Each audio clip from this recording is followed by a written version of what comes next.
نحمده ونصلي على رسوله الكريم اللهم صل على سيدنا ومولانا محمد النبي الأمي وعلى آله وأصحابه وبارك وسلم تسليما كثيرا كثيرا۔ میرے معزز خواتین و حضرات، ہم حسب وعدہ آج درس قرآن شروع کر رہے ہیں۔ قرآن کریم کے درس سننے والے لوگوں کا ذوق مختلف ہوتا ہے۔ بعض لوگ اختلافی مسائل پر گفتگو کو بڑے شوق سے سنتے ہیں اور بعض فضائل والی گفتگو کو شوق سے سنتے ہیں۔ بعضوں کا ذوق ہوتا ہے کہ خالص درس قرآن ہو، تب ان کو پسند آتا ہے۔ اب بیان کرنے والا ہر کسی کے مزاج کی رعایت کرے، یہ تو بندے کے بس کی بات نہیں ہے، لیکن ہم یہاں انشاءاللہ کوشش کریں گے کہ سب کے مزاج کی رعایت کی جائے۔ سب سے پہلے یہ سمجھیں کہ قرآن کریم کی دو ترتیبیں ہیں، ایک نازل ہونے کی ترتیب اور دوسرا اس کو مرتب کرنے کی ترتیب۔ نازل ہونے کی ترتیب کو ترتیب نزولی کہتے ہیں اور مرتب کرنے کی ترتیب کو ترتیب وضعی کہتے ہیں۔ سورۃ فاتحہ یہ قرآن کریم کی پہلی سورت ہے، لیکن یہ نزول کے اعتبار سے پہلی سورت نہیں ہے۔ سب سے پہلے کون سی آیت نازل ہوئی، پھر کون سی نازل ہوئی، پھر کون سی نازل ہوئی، یہ ترتیب نزولی کہلاتی ہے۔ لیکن قرآن پاک میں پہلے کون سی آیت ہے، پھر کون سی ہے، پھر کون سی ہے، یہ ترتیب وضعی کہلاتی ہے۔ قرآن کریم کی نزول آیات کی ترتیب الگ ہے اور ان آیات کو قرآن کریم میں رکھنے کی ترتیب الگ ہے۔ آپ سب کے علم میں یہ بات ہے، حضور صلی اللہ علیہ وسلم پر جو سب سے پہلی وحی نازل ہوئی وہ سورۃ فاتحہ نہیں تھی، بلکہ سورۃ علق کی ابتدائی چند آیات تھیں۔ اقرأ بسم ربک الذی خلق، یہ پہلی آیات ہے، لیکن یہ قرآن کریم کے شروع میں نہیں ہے، بلکہ یہ آیت قرآن پاک کے آخری 30ویں پارے کے اندر ہے۔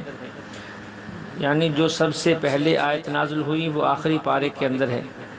اس سے وہ بات واضح ہو گئی کہ قرآن کریم کے اترنے کی ترتیب الگ ہے اور قرآن کریم میں ان آیات کو کہاں کہاں رکھنا ہے یہ ترتیب الگ ہے۔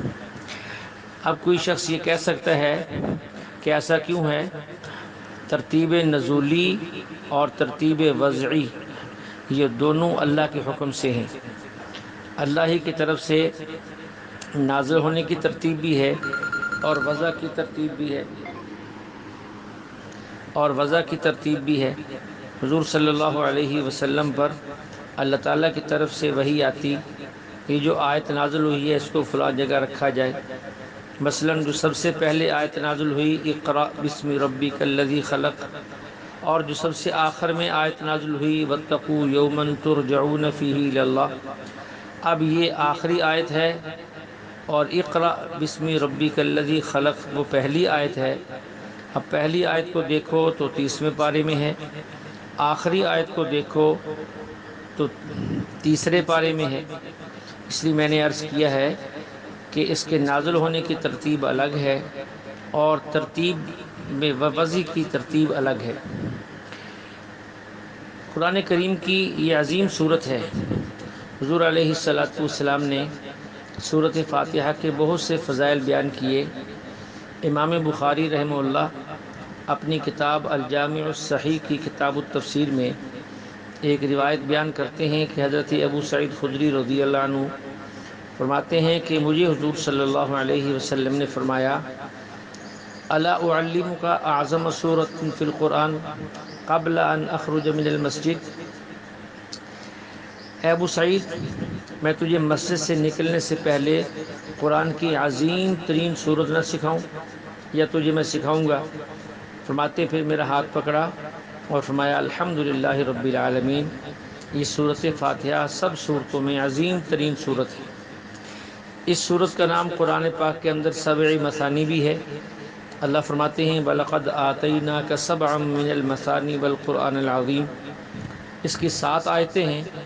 مثانی کہتے ہیں بار بار پڑھی جاتی ہے، کیونکہ یہ صورت بار بار پڑھی جاتی ہے نماز کی تقریباً ہر رکعت میں پڑھی جاتی ہے، اس لیے اس کو سبع مثانی کہا جاتا ہے۔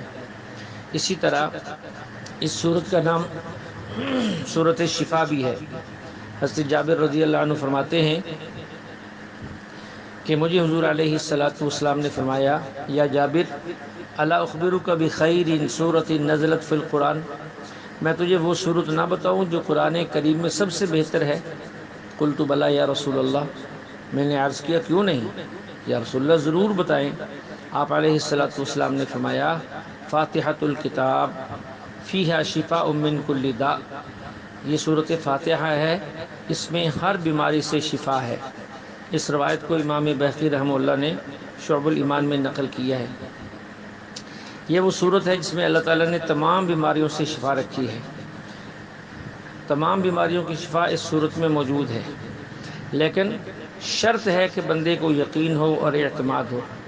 اعتماد کے ساتھ پڑھے گا تو شفا ملے گی، اگر کلام اللہ کو شک کی وجہ سے پڑھے گا یا تجربے کی نیت سے پڑھے گا تو پھر شفا نہیں ہوگی۔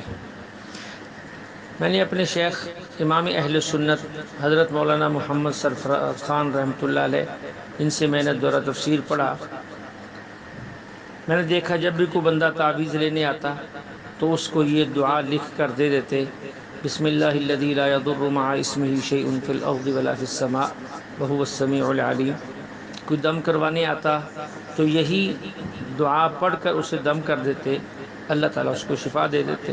یہ اعتماد اور یقین کی بات ہے، یقین محکم ہو، اعتماد کامل ہو تو پورا قرآن جو ہے وہ شفا ہے، اور صورت فاتحہ خاص طور پہ شفا ہے۔ یہ صورت فاتحہ، اس کے مختلف نام ہیں، اس کو فاتحۃ الکتاب بھی کہتے ہیں، کیونکہ اس سے کتاب یعنی قرآن پاک شروع ہو رہا ہے، اسی سے اس کو فتح ہو رہا ہے، اس کو کھولا جا رہا ہے، اس کا آغاز کیا جا رہا ہے، اس نسبت سے اس کا یہ نام بھی ہے۔ اسی طرح اس صورت کا نام سورۃ المسألہ بھی ہے، کیونکہ بندہ اللہ تعالیٰ سے سوال کرتا ہے، مانگتا ہے، اہدنا الصراط المستقیم، اے اللہ ہمیں سیدھا راستہ دکھا، تو اس کو سورۃ مسألہ بھی کہتے ہیں۔ اسی طرح اس سورت کا نام ام الکتاب بھی ہے۔ کہتے ہیں جڑ کو، بنیاد کو، جیسے آدمی کے جسم میں سر یہ بنیاد ہے،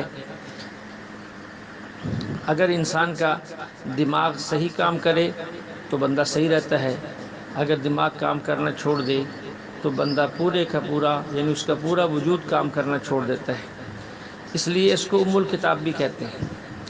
اسی طرح اس صورت کا نام صورت شافیہ بھی ہے، کیونکہ اس میں اللہ تعالیٰ نے شفا رکھی ہے، جیسا کہ پہلے بھی ابھی گزرا ہے۔ یہاں ایک مسئلہ عرض کرتا چلوں، بعض لوگ دم کے قائل نہیں ہیں، بعض لوگ کہتے ہیں کہ دم کرنا جائز نہیں ہے، اور بعض لوگ ہر قسم کے دم کے قائل ہیں۔ تو اعتدال کا راستہ یہ ہے کہ صحیح کام کے لیے تعویذ لکھنا یا دم کرنا، بشرطے کہ وہ صحیح حروف کے ساتھ ہو، ایسی عبارت نہ ہو جس میں کفر اور شرک کے الفاظ ہوں، تو یہ جائز ہے۔ ناجائز کاموں کے لیے دم اور تعویذ لکھنا اور ناجائز الفاظ سے لکھنا یہ منع ہے۔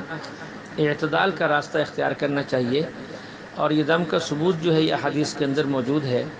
امام بخاری رحمۃ اللہ علیہ اپنی کتاب الجامع الصحیح میں ایک واقعہ نقل کرتے ہیں کہ صحابہ کرام رضوان اللہ علیہ مجمعین کی جماعت ایک علاقے سے گزری سفر کرتی ہوئی، اور علاقے والوں سے کہا کہ ہم مسافر ہیں، ہمیں عرب کے رواج کے مطابق اپنا مہمان بناؤ اور کھانا کھلاؤ۔ انہوں نے انکار کیا کہ ہم نہیں کھلائیں گے۔ اللہ کا کرنا اس قبیلے کے سردار کو سانپ نے ڈس لیا، کوئی علاج جو ہے کارگر نہ ہوا۔ انہوں نے ان لوگوں سے کہا کہ اگر تم میں کوئی دم کرنے والا ہے تو وہ ہمارے سردار کو دم کر دے۔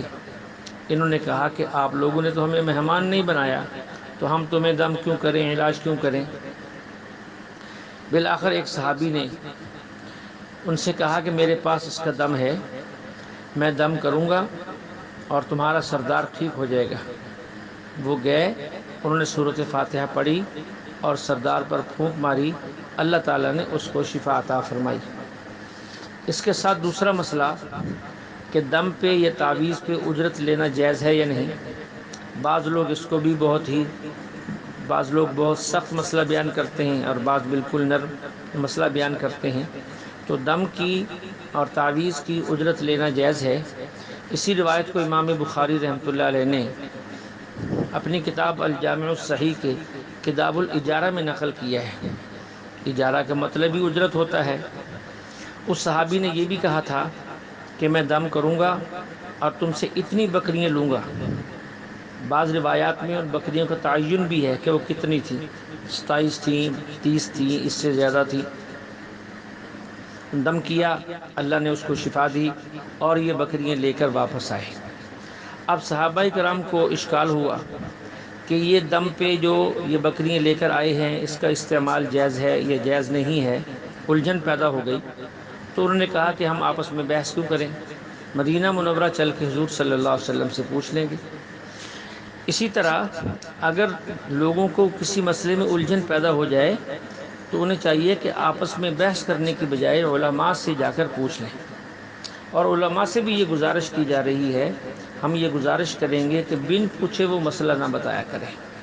اس پر حضرت حکیم الامت حضرت تھانوی رحمۃ اللہ علیہ کا ایک واقعہ کہ سفر میں جا رہے تھے حضرت، کسی کو کسی وجہ سے ٹوکا، مثلا اس کی شلوار ٹخنے سے نیچے تھی یا کوئی اور مسئلہ، اس سے کہا بھائی یہ حرام ہے، ایسا نہ کیا کرو۔